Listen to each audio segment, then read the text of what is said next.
analysis itself, for the business activities itself. So this framework is what guides the business analyst in whatever he does. Also, you have the quality assurance, which ensure consistent monitoring and improvement of the analysis work. Talking about the quality assurance here, the business analyst itself is not the all in all. You must have a guidance, a control that will be guiding your work, that will be putting you in order wherever you are going to make a mistakes. So that's where the quality assurance comes in, to ensure that there is consistent monitoring and improvement in all your analysis work. Also, you have the initiative support, which supports successful project delivery through structured planning approach. Just like we said, business analysis is all about structured approach into business planning. So therefore, the initiative support comes into play. And also um, you have the plan business analysis approach. The plan business analysis approach is for which number one is our primary goal. That is, what exactly is the business about? That is divine overall methodology for the performing business analysis. So when you talk about methodology, I think that was the last time or the other time that I came here, I spoke about methodologies. So you need to know the methodologies you are going to employ into the business analysis itself before you can go into it. There are so many methodologies, so you have to choose one that best suits the particular situation in which you find yourself, which makes number one primary goal of a business analyst is to define your overall methodology for performing business analysis on an initiative. So before you even perform the business analysis, you need to understand the methodology you are going to employ into the analysis itself. Then number two, you have the method selection. This is to choose between waterfall or the adaptive agile approaches. So as a business analyst and also as a project manager, you should understand these methods. So when you are approaching business analysis planning, you need to also consider your method selection. Do you want to use the waterfall approach or the agile approach? So using any of the two is okay, but it depends on the situation in which you find yourself. And also you have the framework definition, which establish, just like I said earlier, which establish structure and approach tailored to project specific requirements. So the framework itself that you are going to employ is what is going to determine how your project itself is going to be worked upon. So you need to tailor your approach according to project specifics. So, and the framework is what will guide you in doing that. And you also have the deliverable output, which is number four, deliverable output. This creates a comprehensive business analysis approach document for the team. So when you talk about deliverables and you have your team, you don't just go into a business analysis without having an itemized rules in which you want itemized document in which you want to follow. You must have a documented approach which the team is going to follow, of which the team must not move out of the document itself, so that when any other person comes and you give him the document, just like the SDD, you must have this document with you. It is what will guide you in carrying out the business analysis itself. So also we have the stakeholder, we have the plan and stakeholder engagement tax. I think I've spoken about stakeholder management and here before, and it's almost the same thing, but we also have stakeholder identification. Identify all relevant stakeholders who influence or impact an initiative. Talking about stakeholders, there are so many stakeholders in a business. The staff, they are a stakeholder. The management team, they are also a stakeholder. The customers, they are also a stakeholders. The suppliers too, they are stakeholders. So therefore, we are now going to categorize them in two groups. We have the internal and the external stakeholders, and three rather. The internal and the external stakeholders and the non-active stakeholders. When you talk about the internal stakeholders, those are the staffs, the management staffs, and also we have the external stakeholder. Who are the external stakeholders? These are the customers and the suppliers. These are the external stakeholders. And then the non-active stakeholders. When you say non-active stakeholders, these are stakeholders that are silent. They are not involved in either supply, purchase, running of the business, but they are called silent stakeholders. These are the kind of stakeholders that maybe they are the one who invested into the business, but they decide to shift back while you run the business. They are also a stakeholder. So you need to identify these people. When you identify them, then you'll know how to characterize each stakeholders and know which of them is important into the business analysis itself, so you won't have a issue, and you know their impact in the organization, so you can know how to approach them. Then that's number one. Then number two, you have the characteristics analysis. Under the characteristics analysis, you need to analyze stakeholder influence and interest levels and define their define project rules. You see, when you talk about characteristic analysis as a business analyst, you need to understand all these stakeholders.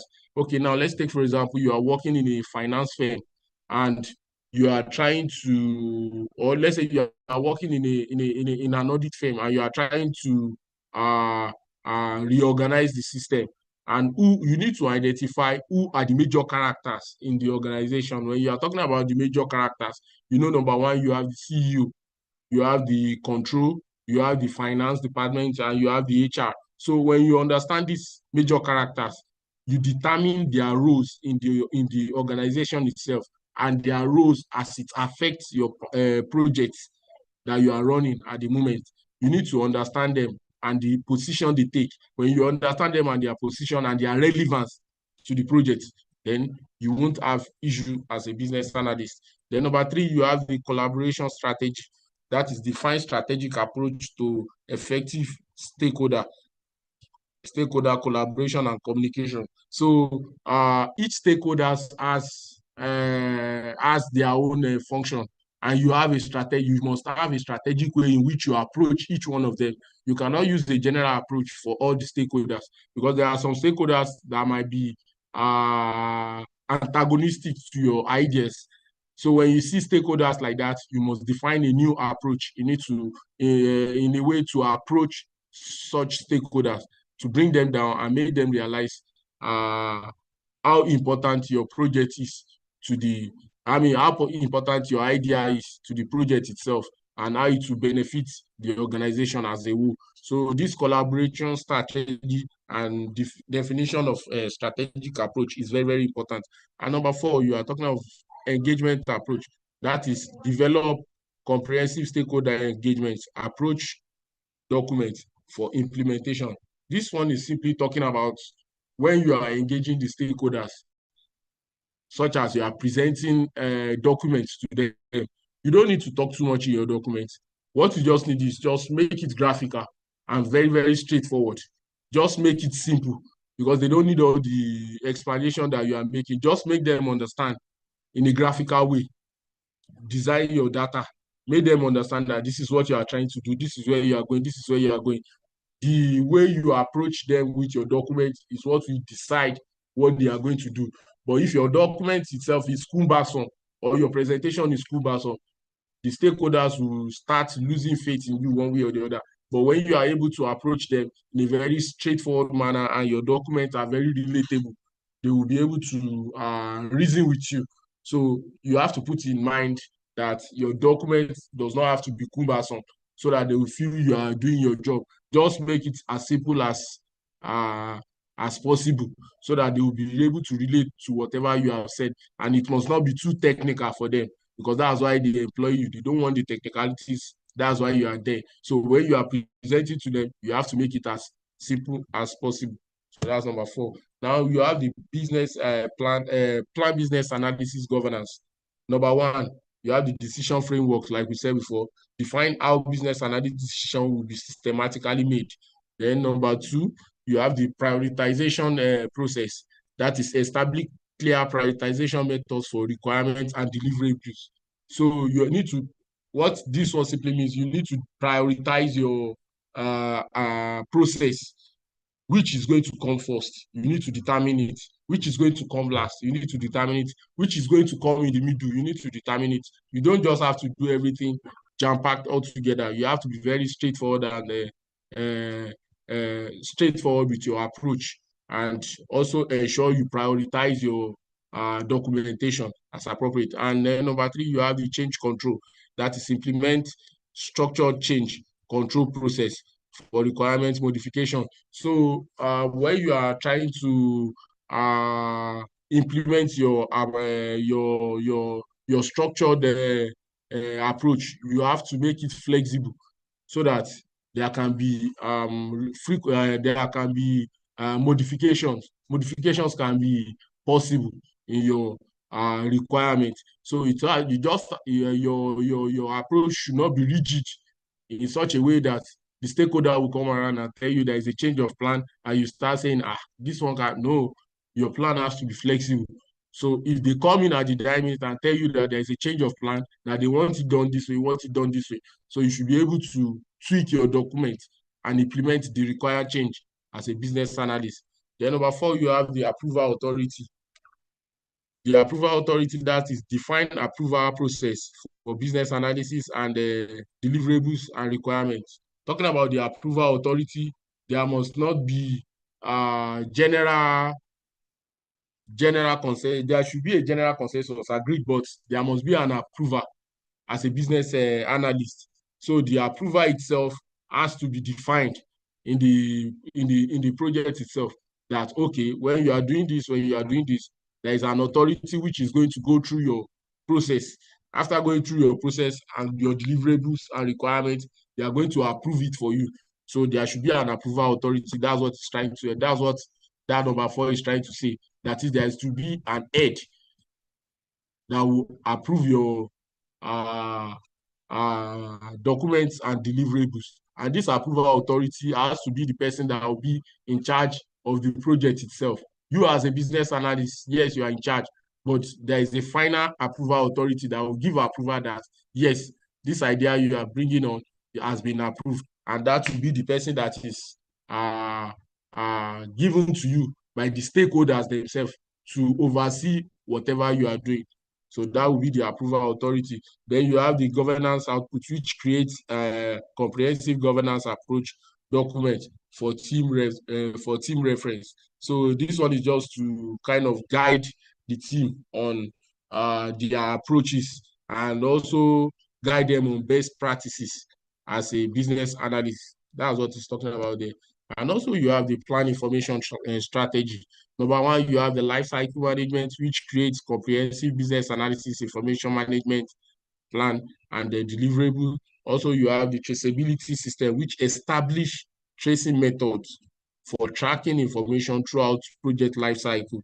And you also have the access management system, which define how requirements, models and notes will be assessed as a business analyst. And also you have the information storage, which develops approach for storing business analysis information systematically. So all these ones are very straightforward. And also you have the performance improvement assessment framework.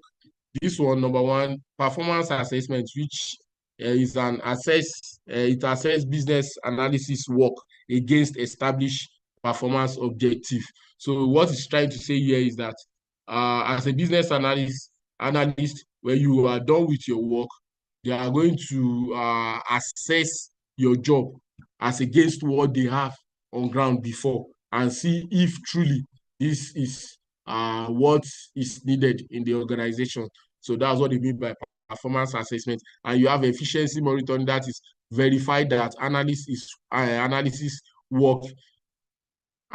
work is being completed efficiently. That is trying to monitor your efficiency and see if the analysis you've done are properly done, and is it having any impact on the project itself. Then you have the assessment output, which includes delivering business analysis performance assessment and recommended improvement. As a business analyst, when you are done, you must have performance analysis reports and assessments, and also recommendations and improvements which is suggested in the organization. So you must always, as a business analyst, assess these deliverables. Also, we have the effectiveness evaluation. This ensure business analysis activities are being done effectively. So this is about, let's say, control and also monitoring as well, to ensure that all what you have been doing as a business analyst is being done effectively, and it's also according to the right framework. And also you have the corrective actions, which identify and implement necessary corrective actions for improvement. So if in a situation where your project is going on and there are some mistakes, there is also a corrective solution for you, approach whereby you will be able to identify and implement necessary corrective actions for improvement in your projects. So you have common technique methods for business analysis and planning. You have the stakeholder analysis, which is RACI matrix and stakeholder maps for influence analysis. And also number two, you have the estimation techniques, which is bottom-up estimation, wideband, Delphi, and planning poker methods. Then number three, process modeling. Define and model business analysis process systematically. So under this process modeling, you have the mapping process. There are different types of mapping process. That on its own is another topic. So under process modeling, you define and model the business according to the way you want to redesign it. So you just have to map it out. It is that mapping that you now deliver to the stakeholders and let them understand that this is how the business was before and this is how it's going to be now. Then you have the work breakdown, that is decompose total scope of work analysis into manageable activities. That is breaking down the whole work scope itself to the team and make it a manageable one. So therefore, number five, we have the performance metrics, which is key performance indicators for monitoring and measuring and analysis work. This is just about measuring how the analysis work is being done and the metrics which are being followed in the performance monitoring as well. So you have the stakeholders analysis foundation steps. Number one, you have the stakeholder identification, like I said earlier, which create detailed list of organizational charts, contracts, and interview. Then number two, you have the role definition. You need to define the role, define the contribution areas like domain, SME, tester, regulator, and sponsor. Then attitude analysis, you need to analyze the stakeholders' perception as positive, champion, neutral, or resistant. Like I said earlier, there are some stakeholders that may be resistant to your idea. So you need to gauge their attitude and try to understand the stakeholders themselves. Are they for you? Are they against you? Are they for you to succeed in the project itself? What and what is it that they want from you? Or they want you to get from you in the business itself? So these are the attitude analysis. Uh, we also have we also have the influence assessments. As a business analyst, you should try to be able to influence to assess the influence of your stakeholders. That is, evaluate authority level and power to affect changes. Sorry, sorry, to affect changes. Sorry, give me a minute. A minute, please.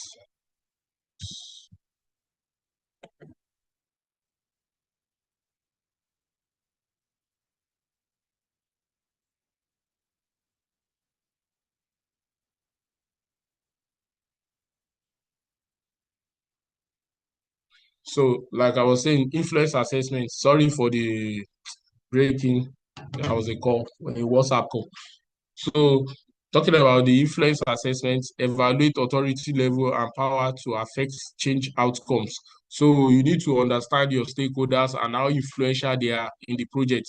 So, when you are able to examine their influence and authority level and power to affect changes in the outcome, that's where you know who and who to approach to get final verdict and authority as a as an analyst in a project itself. And it also help you immensely as a business analyst so that you won't have issues along the line in your project. And also you have the power mapping.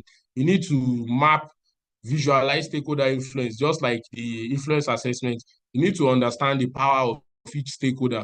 Like in an organization, there are some silent stakeholders that are even much more powerful than the CEO of the company itself.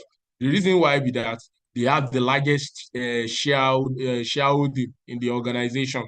So when you as a business analyst is making your presentation, you won't really know who the silent stakeholder is. They all sit down there as a stakeholder. So as a business analyst, you must do your assignment to understand the power level of each stakeholder you see in the meeting which you are having with the stakeholders. You must understand their power level and know how to approach them so that uh, uh, they can get interested in your idea and overrule those that will be resistant to your idea as well. Also, you have the collaboration and communication planning. Number one, the collaboration needs determine frequency. The collaboration needs, it determines frequency, timing, location, and interaction formats preferences. Then number two, you have the technique selection, which choose appropriate methods like workshops for decision makers, surveys for users, etc. So you also have the communication content, which define what informs information needs, communicating and including communicating, including status and requirements. Also, number four, you have delivery format, that is to specify presentation format from formal documents to email summaries. Risk planning, that is identify and plan responses for stakeholder engagement risk. So thank you very much. Though this presentation might be a bit clumsy, but I believe I'm able to get across what I'm able to get something across to you guys. So